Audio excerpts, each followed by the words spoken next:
If you're a midlife woman who has spent years working on herself and you still feel like a project, this episode is for you. I get it. You've read the books, you've taken the courses, you've journaled your feelings, you've tried to fix your mindset, and still it never feels like enough. There's always one other thing to improve or upgrade or heal. Today, I want to offer you a completely different perspective. You are not a problem to be fixed. You're not a renovation. You're not a self-help homework assignment. Real growth, especially in midlife, isn't about becoming someone new. It's about remembering who you are underneath all the pressure, the roles, and the rules. Today, we're going to talk about why fix yourself culture is burning women out, what real growth actually looks like in this season of our life, and how to evolve without turning yourself into yet another project. So if you're ready to stop hustling for your worthiness and start expanding into who you already are, stay with me because this one is for you. I'm Holly Toscanini. Welcome back to How to Lose the Weight. Today, we're going to talk about something that might hit a little close to home, that feeling that you are the project. Not your house, not your job, not your calendar, but you. If you've spent years working on yourself and somehow you still feel like you're never quite finished, I want you to lean into this one because I have absolutely been that woman. For most of my life, my nightstand looked like a self-help section of the bookstore had exploded. I had books about confidence, boundaries, body image, productivity, spirituality. If there was a way to fix myself, I probably had it dog-eared and highlighted. But here's the part I'm not exactly proud of, but I know you'll understand. I still went to bed most nights thinking, what is wrong with me? Why do I still feel this way? I was doing all the right things, reading, journaling, working out, doing the morning routine, the mindset work, and still I felt like my life was a renovation in progress. This is what I want to talk to you about today. Real growth, especially in midlife, isn't about becoming somebody new. It's about remembering who you already are. So in this episode, we're going to explore why fix yourself culture is so seductive and so exhausting, why midlife changes the rules for what growth actually looks like, how to redefine growth as expansion, not endless self-improvement. And I'm going to give you some really simple shifts you can start making now so you evolve without turning yourself into another full-time project. And at the end, I'm going to invite you to take my 5-minute midlife confidence quiz, where you can discover which phase you're in on your own self-trust and reinvention journey without any I'm broken energy. So take a breath with me. You don't have to perform for this episode. You just get to listen. Are you ready? All right, let's get started. We live in a world where working on yourself has almost become some sort of moral obligation. If you scroll for 5 minutes, you're going to see headlines like 10 ways to become your best self, how to fix your productivity, upgrade your mindset. If you're not improving, you're falling behind. On the surface, it sounds empowering, right? I mean, growth, possibility, optimization. But let's be honest about the subtext, especially for women. Who you are right now is never, ever going to be enough. And if you grew up in diet culture, perfection culture, or both, this message is so familiar it feels like oxygen.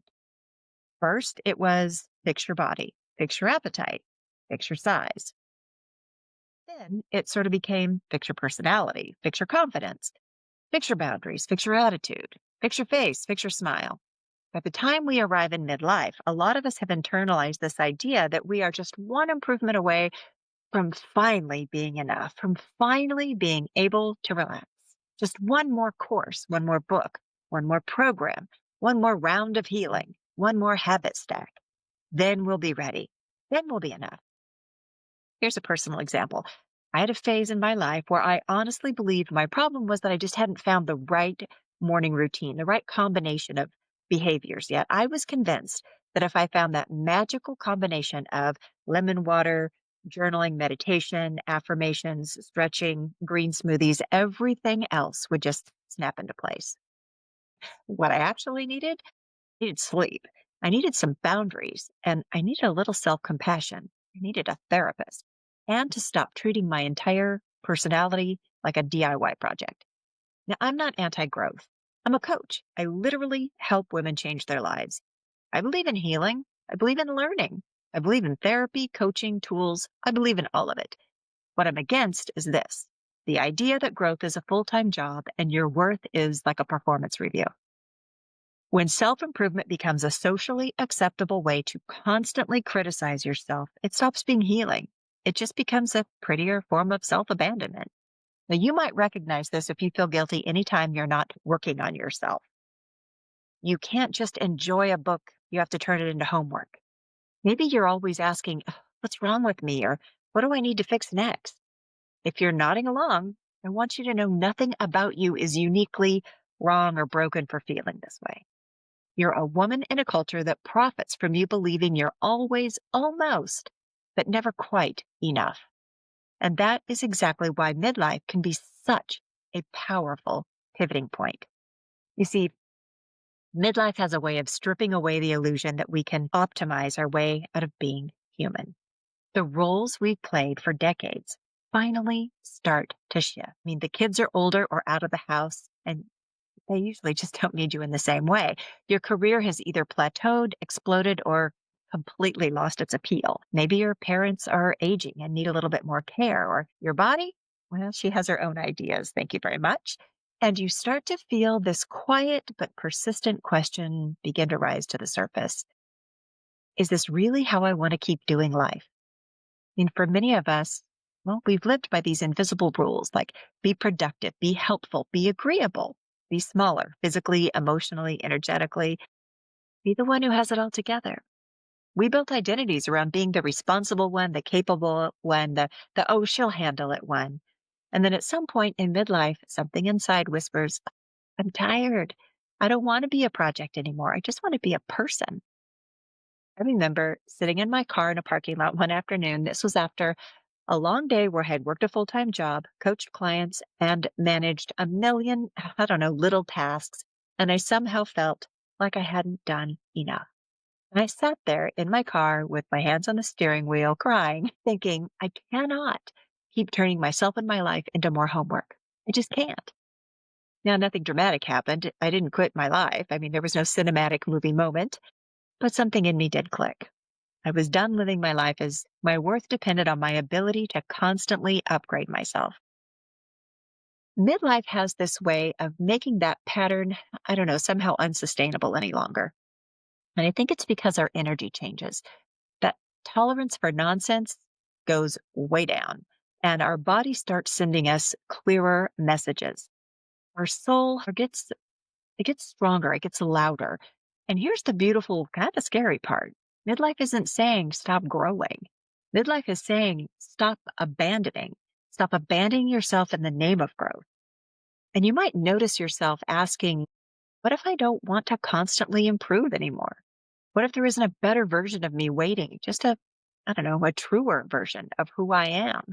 What if what I really want now is depth, not upgrades? This is the shift from achievement to alignment, from performance to presence, from self critique to self acceptance. And that's where real growth starts to look very different and honestly, much kinder. So let's talk about what growth can look like if we take fixing ourselves completely off the table, because I want to offer you a new definition. Growth as expansion, not repair. See, self improvement asks, how do I fix what's wrong with me? But expansion asks, how can I become more fully myself? Self improvement says, do more, be better, raise the bar. Expansion says, make more room, tell the truth, let yourself be seen. And here's the difference in real life the self improvement version. I need to stop being so emotional. I should be more confident and low maintenance. I need more discipline. My lack of willpower is the problem. I should be more positive and grateful and just stop complaining. The expansion version, my emotions are information. I can learn to listen to what they're telling me instead of shaming myself for having them. I want to understand my energy and my nervous system so I can work with myself instead of against myself. I can practice expressing how I feel without apologizing for existing. See, one is a constant evaluation. The other is a relationship. Growth as expansion is less about tacking new improvements onto yourself and more about peeling back everything that never really belonged to you. That belief that your body has to look a certain way to be worthy, or the belief that saying no makes you selfish, or the belief that you always have to earn your rest, or that belief that your feelings are just too much, or the belief that you just work on yourself a little harder and then life will finally feel easy. The expansion isn't about becoming someone else, it's about becoming more you. It might look like admitting you actually hate one of the roles you've been praised for, or realizing you're not bad with boundaries. You've just been trained to abandon yourself, or letting yourself want something you've been telling yourself is unrealistic or selfish. It's less, how do I fix myself? And more, who was I before I learned I wasn't enough? That woman is still in there. You haven't lost her. You've just abandoned her. You've just gotten really, really good at editing. So, how do you move from treating yourself like a project to treating yourself like yourself? Well, let's walk through just a few key shifts that you can make. And these aren't overnight changes, they're more like lenses that you can try on. So, shift number one, try going from what's wrong with me to what do I actually need? And this one can be huge because fix yourself culture trains you to start with self blame. Why am I like this? What's my problem? Why can't I just get over it? Those questions aren't helpful and they sound responsible, but they're not. They're self punishment with, I don't know, lipstick. So try this instead. When something feels off, ask yourself, what do I need right now? What would feel supportive in this moment? What actually hurts here? For example, instead of, why am I so sensitive? Ask yourself, what boundary just got crossed for me? Or instead of, why can't I just be more productive? Ask yourself, what is draining my energy that I'm not naming or aware of? And instead of, what's wrong with me that I just can't let this go? Ask yourself, what part of me is still hurting and needs some attention? See, you're shifting from interrogation to care. All right, shift number two. How do I become better? I want you to shift this to where can I give myself permission? Because self improvement is obsessed with better, better body, better mindset, better habits, better everything. Expansion, on the other hand, is obsessed with permission. So ask yourself, where am I still waiting for permission? Permission to rest without guilt, to say no without a 10-sentence explanation. Ask for help. Stop forcing yourself to fit situations that drain you.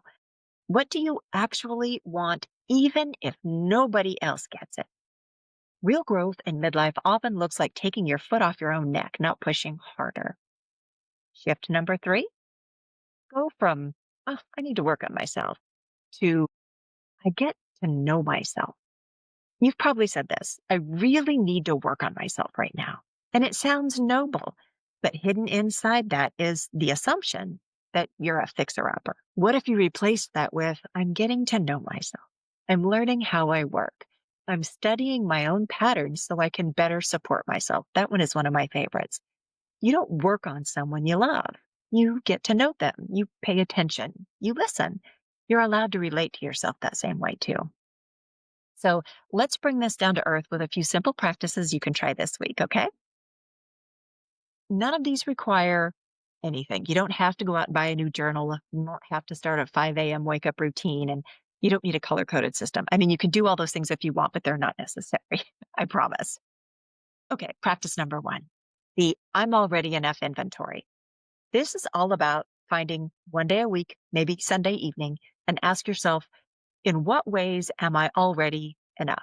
Set a timer for 3 to 5 minutes and write whatever comes up. It might be, I show up for my friends. I keep going through some really hard things. I've survived it. I'm good at making people feel heard and seen. I've started saying no more often. I'm willing to look at my patterns, even if it's uncomfortable. See, this isn't about fluff or pretending. It's not about pretending at all. It's not pretending everything is perfect or amazing. It's about balancing the scale. That makes sense? Your brain is really good at cataloging what's wrong. This is your reminder that you're not starting from zero. You have history, you have resilience, and this is your evidence of that. It's number two, the subtraction audit. Instead of asking, what could I add to improve myself? Try, what can I subtract that's keeping me small? Now, you can do this as a quick list, like obligations you've outgrown, or relationships or conversations that leave you feeling drained and doubting yourself. Maybe accounts online that constantly make you feel like you should be doing more, doing them faster, doing them in bigger ways. You don't have to delete everything at once. Just notice them and then choose one thing to let go of or peel back. Growing through subtraction is incredibly powerful. It's like letting go of all of the anchors that are holding you back. You get to create space for your true self to have some expansion and to breathe. Practice number 3, the aligned yes, honest no check in. So before you say yes to something this week, pause and ask, is this a true yes? Or is this a please don't be disappointed in me yes? If I say yes, what part of me is quietly saying no? And before you automatically say no to something that scares you, ask, is this a genuine no, or am I scared to let myself want this? Small daily choices are where real expansion takes place. So you don't need to tear your life down and start over. You just need a few more decisions that are aligned with who you really are, not who you think you're supposed to be. Ugh. Thanks for sticking with me so far. I know it's a lot, but it's such important work. I want to leave you with this. You were never meant to be a permanent construction zone. You're not a self-improvement project. You, my friend, are not a problem to solve. You're a whole, complicated, wise, wonderful woman who has lived a lot. You've lived through a lot, and you're still here. Real growth in midlife isn't about proving you've done enough work or winning some invisible contest for most healed. It's about remembering who you always have been, honoring what you've survived, and giving yourself permission to grow in a way that feels like freedom, not pressure. If this episode landed for you, if you're thinking, oh my God, I'm so tired of treating myself like some overdue homework project, I want to invite you to take the next gentle step.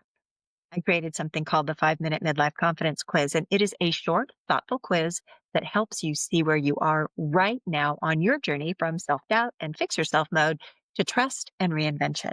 And when you take it, you'll discover which phase you're in. Maybe you're the awakening woman. You're just starting to see how much of your life has been built around other people's rules. Or you could be the inner critic warrior. You know that harsh inner voice all too well, and you're ready to stop letting it drive the bus. Or you could be the intuitive seeker. You feel your intuition, you get those nudges, and you're learning to trust and follow them. Or you could be the body reclamation rebel. You're done making your body the enemy and you're ready to reclaim it as your ally. Or finally, you could be the reinvention ready woman. You can feel that your next chapter is calling and you are standing on the edge, ready for support to leap. Each phase comes with personalized insight and simple next steps, nothing overwhelming, nothing that adds more pressure, just clarity and compassion. You can take the quiz right now. I'm going to drop the link in the show notes, and if you're watching on YouTube, it'll be in the description. If this episode resonated with you, I would love to hear which phase you think you land in. So send me a message, leave a comment, or share it with a friend who you know is tired of working on herself too and needs to hear that she is not broken either. Thank you for spending this time with me, and thank you for the work you've already done, seen and unseen. And thanks for being willing to consider that maybe, just maybe, there was never anything wrong with you to begin with. Until next time, trust yourself, give up the project, and remember, there's nothing left to wait for. Bye for now.